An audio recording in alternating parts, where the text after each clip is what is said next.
The Genuine Article. Discussion and commentary based on articles from JACC. Hello, I'm Tony DeMaria, the editor of JACC, and one of the papers we've got in press deals with the very interesting topic of sudden death. And in this particular case, they've exploited the ability to have very complete records from the United States military in looking at sudden death in relatively young adult individuals. And I'm talking to Dr. Robert Eckert, and Rob is the director of the Cardiac Arrhythmia Service at Brooke Army Medical Center and the lead author of this publication. So, Rob, in looking back at the database, can you tell us a little bit about the study and what you found? Certainly. Dr. DeMaria, thank you for having me here. The most significant finding in our study was the high incidence of sudden unexplained death in those individuals under 35 years of age. We found that this comprised the majority of deaths, which has not been as clearly identified in those studies of passive reporting. We also found a marked increased incidence of coronary disease as a cause of sudden death starting as young as 30 years of age of being a significant risk. So what, in this military population in which you were able to capture virtually 100% of the events, what was the rate of sudden death, and did it differ between men and women? The overall incidence of sudden death in our patient population was around 6 per 100,000.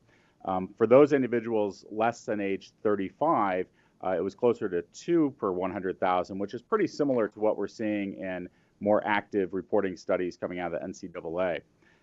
There was a significant difference between men and women, particularly over age 35, where men were about fourfold greater than women, recognizing that our median age for our population was 38 years of age. So still a very young population as a whole. Sure, and as I recall, you were able to find some evidence of structural heart disease in about 80% of the cases, leaving you about 20% with unidentified sudden death. What do you speculate was the etiology in these patients? Well, I think, though, that as you alluded to in the beginning, the difference was the age breakup, whereas the absence of an identifiable structural disease was 40% in those under age 35. So a marked difference between less than and greater than 35 years of age. In those without sudden death, I think we've got to be looking at molecular autopsies.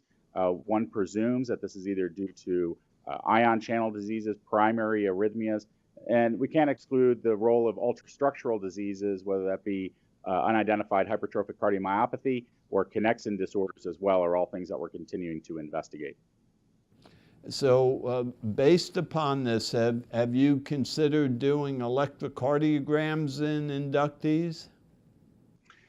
We continue to talk about it, but I think the biggest thing that it told us was that to simply rely on echocardiography for screening for reduction of sudden death in this age population is not going to be the most effective strategy. We are looking at the role of electrocardiography, as is the civilian population as a whole. We haven't yet clearly identified that role yet. Yeah, one aspect of your paper that frightened me a little bit was the fact that many of the patients, in fact, the leading activity at the time of sudden death was recreational athletics. How do you interpret that? Well, you're right, and about half of our cases were associated with exertion, half of our sudden deaths. The problem there comes down to the case ascertainment bias. The military population as a whole is responsible for maintaining a certain modicum of physical fitness beyond that which may be seen in the generalizable population. And so they're more likely to be doing those things associated with exertion. At the same time, we know that those cases of death due to atherosclerotic coronary artery disease, hypertrophic cardiomyopathy, and many primary arrhythmias are also increased by exertion. And so those are things that we are continuing to delve into. Yeah, but you haven't stopped exercising yourself. I still try to as frequently as I can, sir. Yeah, so do I, and I perhaps will worry about it a smidgen more. Well, very interesting data, especially in regard to the value of imaging in preventing sudden death in a young age group. For Inside JACC, I'm Tony DeMaria.